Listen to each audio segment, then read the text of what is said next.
Part 1. You will hear a woman booking a room for a party at a community centre. First, you have some time to look at questions 1 to 4. Listen carefully and answer questions 1 to 4. Hi, good morning. My name's Pete. How can I help you? Hi, my name's Maria Lincoln. I understand you hire out rooms in the community centre as venues for parties? Yes, we do. We've various sized accommodation. It depends on what you're looking for, really. We're looking to hold a party, a children's birthday party, and we need a room that will hold about 70 people, with space for a small disco area, games, dancing, and food. Well, we have a large room, and it would certainly hold at least 100 people comfortably. It's used a lot for parties and things like that. That sounds as if it might be suitable. I've tried various venues, and they're either booked up or they don't hold enough people. Can you tell me when you were thinking of holding the party? I know it's short notice, but we wanted to hold it Saturday week. That's September 15th. Let's have a look. Yes, you're in luck. The Mandela suite is free then. I'll just write that down. Mandela. And the time. When were you thinking of holding it? In the afternoon, from 3:30 p.m. to 9 p.m. Yes, okay. There's no smoking on the premises, and we're only licensed to have soft drinks. That's okay. I think I'm happy to go ahead. Before you hear the rest of the conversation, you have some time to look at questions 5 to 10.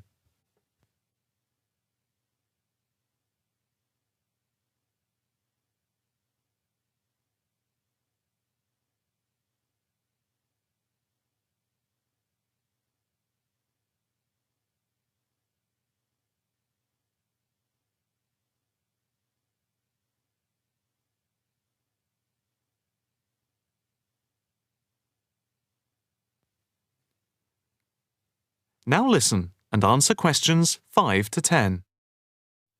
Can you just give your postcode? Yes, it's PA5 7GJ. Fine. And the flat and street number? It's flat number 40, and the street number is 35.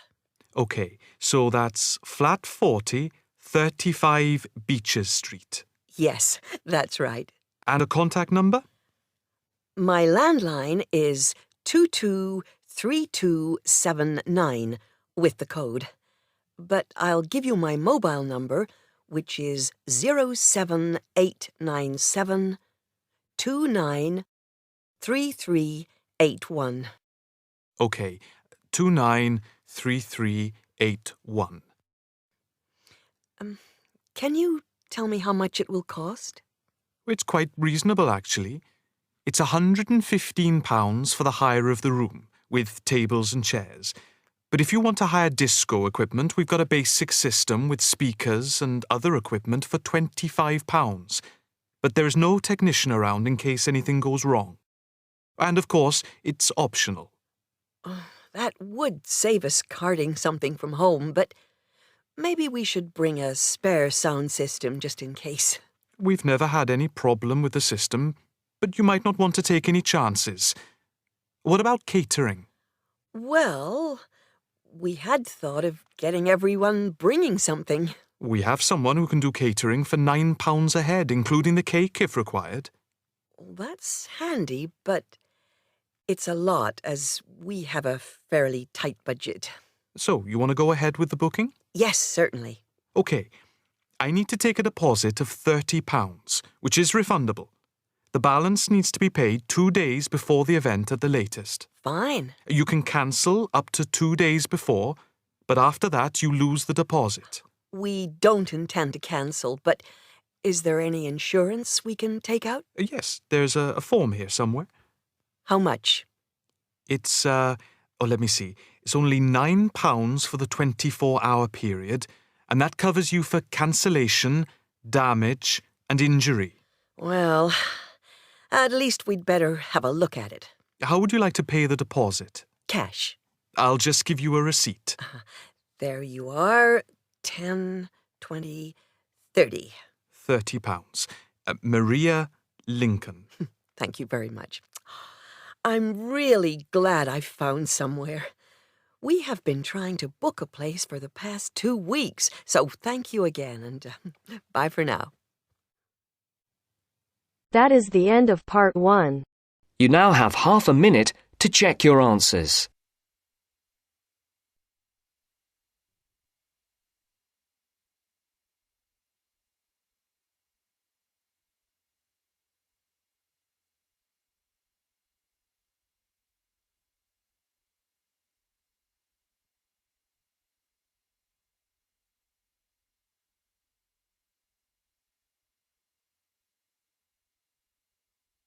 Now turns to part 2. Part 2. You will hear a guide giving instructions to a group of international students in Canada preparing for a whale watching trip. Before you hear the talk, you have some time to look at questions 11 to 16.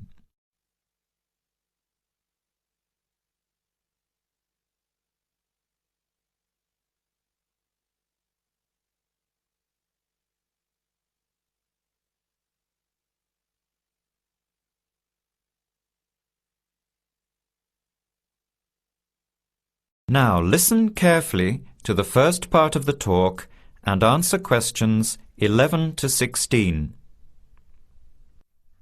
Hello, everyone.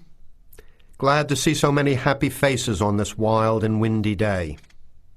Are you all ready to go looking for whales? I'm Tony, and our other guide today is Dale. We'll be using these 2 rubber boats you see here, and our trip today will take 3 hours. In a few minutes, we'll be heading into part of the largest temperate rainforest of the Pacific Northwest. I'll show you our route on the map here. This is where we are now. We'll be leaving the sheltered bay and heading out across the mouth of the bay toward the open water. As you know, last night there were strong winds in the area, so we can't go out into the ocean as we had planned. Near the mouth, the water will be quite rough. That's where we are most likely to spot orcas, or killer whales as they are also called. After crossing the mouth of the bay, we'll enter the calmer, shallower waters. This is where you look for gray whales. Then we will continue up this narrow inlet close to the shore. You will have a great view of giant fir and cedar trees that have never been logged. Here is the place to watch for wildlife. You are likely to see bears along the shore and eagles in the sky overhead. Right at the back of the inlet here are the hot springs where we will be stopping for an hour. You can have a soothing soak in bubbling hot water before the return trip. I'll tell you a little bit about the whales now, because with the noise of the wind and the engine, you won't be able to hear much out there. As we head out in the boat, we will probably see dolphins first. They are a gray color and quite small, 1 to 2 meters long. They will swim right beside the boat, racing along and sometimes jumping out of the water just ahead of us. They swim very fast, and they are playful and curious. They're really fun to watch. The next ones we'll see are orcas, or killer whales, which are actually members of the dolphin family. They are 7 to 8 meters long, very fast, and they have sharp teeth.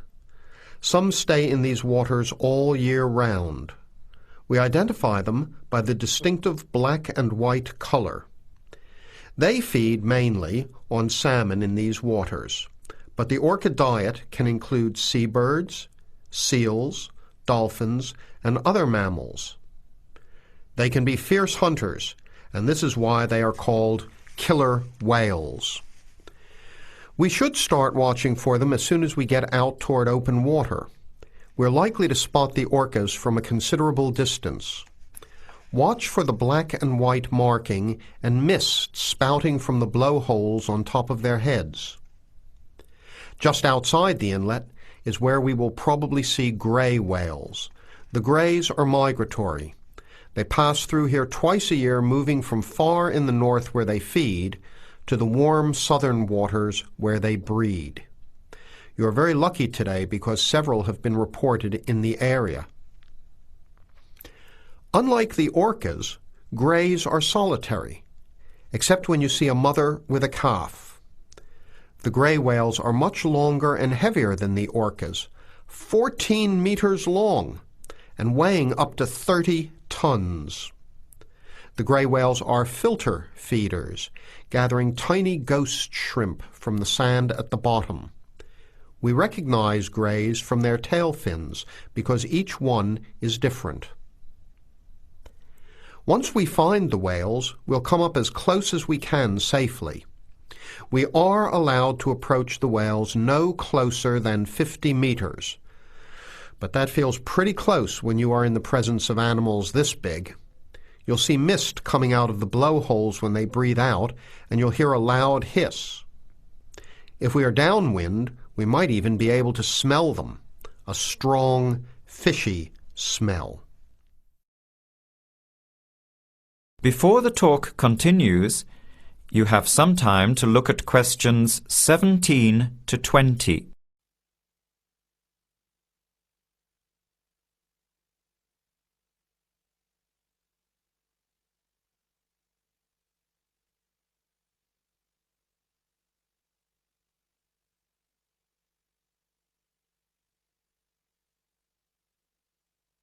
Now, as the talk continues, answer questions 17 to 20. Now, for just a few words of caution. It will be quite bouncy out there, especially in the front of the boat. If you want a smoother ride, stay in the middle of the boat, close to the engine. Hold on to the ropes and keep an eye on any big waves. Be alert so you don't get thrown out of the boat. In case of an emergency, you are all wearing survival suits. They'll keep you warm and dry in or out of the water. They are bright orange for visibility. The water temperature is around 8 degrees. Without these suits, you would only last a few minutes in this cold water. With these suits, your survival time is increased dramatically. They will keep you upright in the water even if you can't swim. But we don't expect anybody to end up in the water, so don't worry. Now, are there any questions? I'm afraid of getting seasick. Right. I was just coming to that. If you think you might get seasick, take one of these patches and put it on your arm at the wrist, like this. It works on pressure points of the body and will relieve seasickness without the drowsiness you can get from pills. Are there any other questions? All right then, let's start loading up the boats. We leave in 5 minutes. That is the end of part 2. You now have half a minute to check your answers.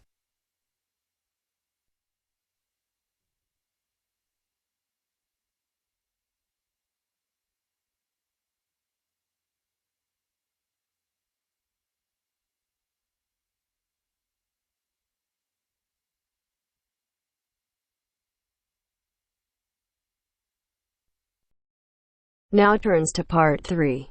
Part 3. You will hear a student talking to her tutor about a presentation. First, you have some time to look at questions 21 to 23.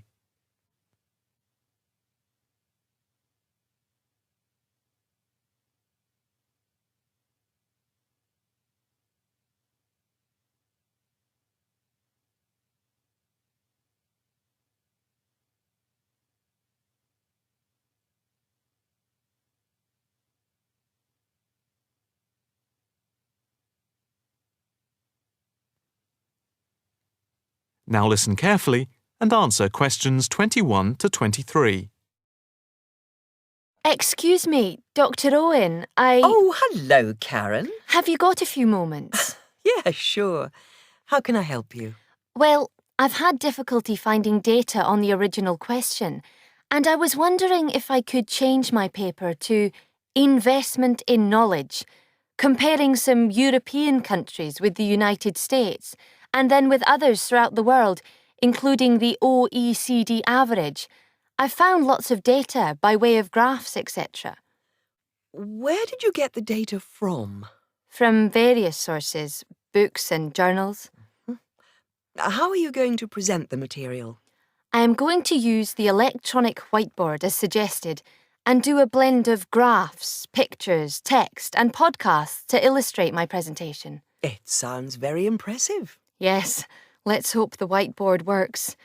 But I'm also going to have a PowerPoint presentation for a backup, just to cover myself. A backup is a good idea, but it's a lot of work doing everything twice. It is, but at least I'll have experience of both. Before we talk about how to use the data I've selected, could you give me the names of a few websites I should look at for more specific background material? When you type in anything to do with knowledge, there are millions of sites listed. Before you hear the rest of the conversation, you have some time to look at questions 24 to 30.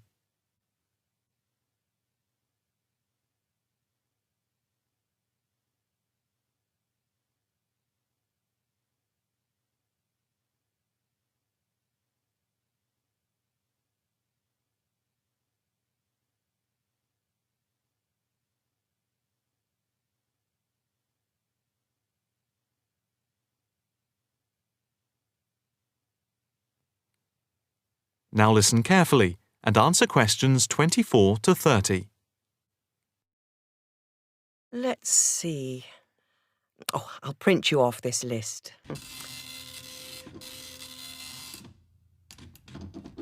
Oh, there we go. Right.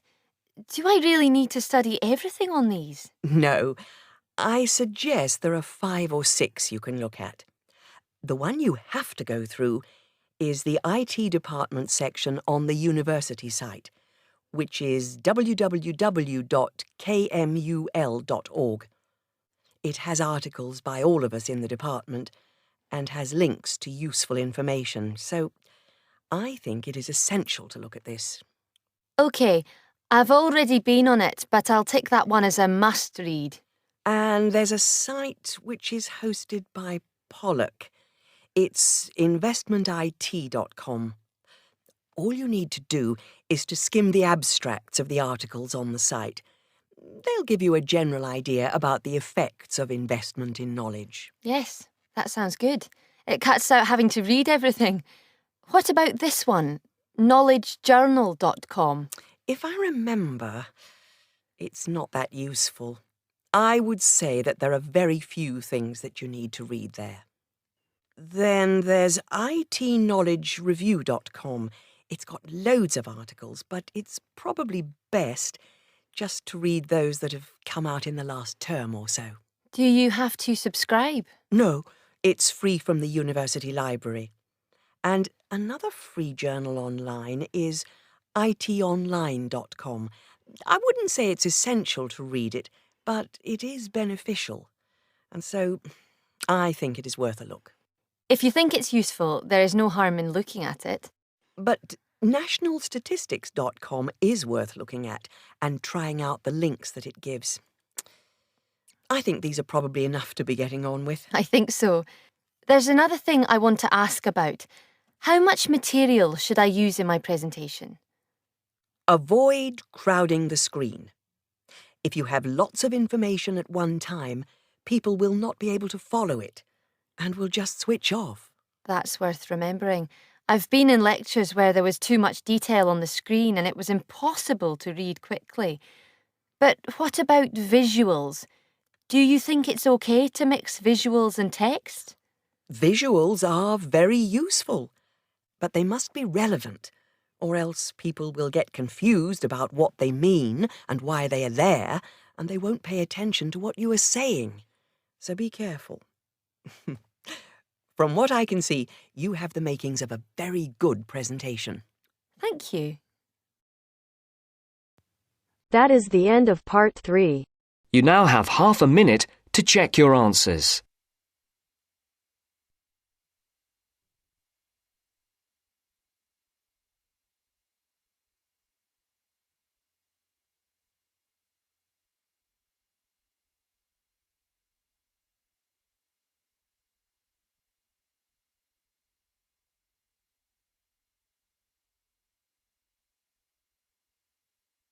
Now turns to part 4. Part 4. You are going to hear a lecture on life at work, which is being given as part of a series of lectures on productivity and work practices. First, look at questions 31 to 35.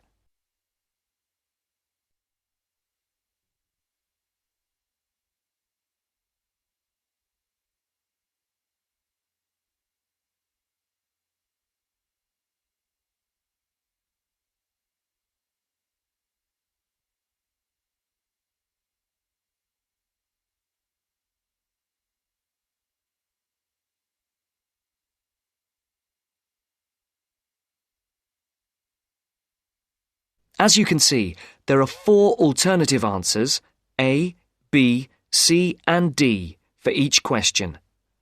Decide which alternative is the most suitable answer and circle the correct letter. Good afternoon. My name is Dr. Charles Butt, and I shall be giving you a series of lectures on productivity and work practices over the coming weeks.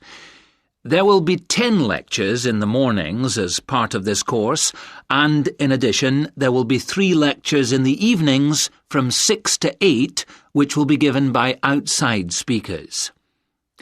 I would like first to look at a recent report on life at work.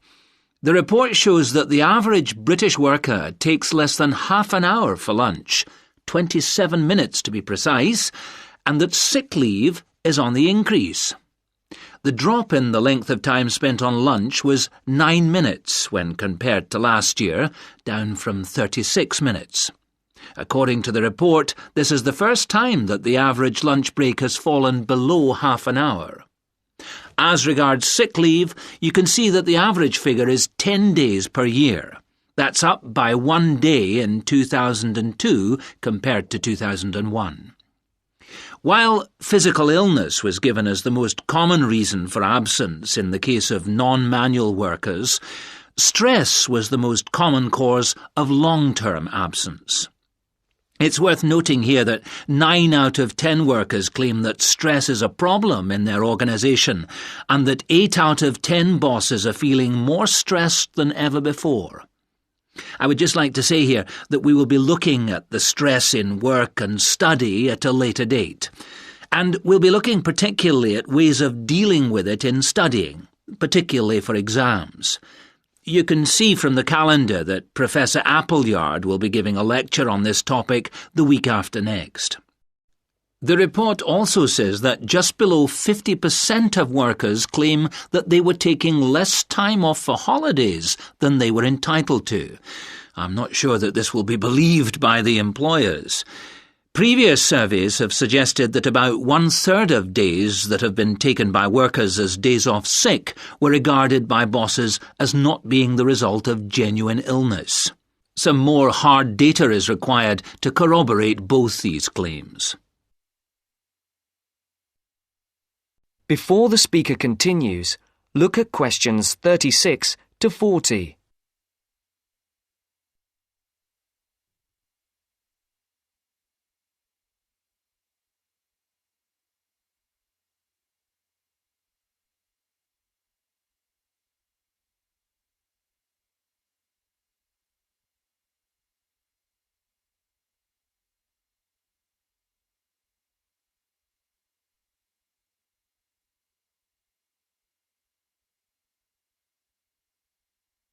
As you listen, answer questions 36 to 40.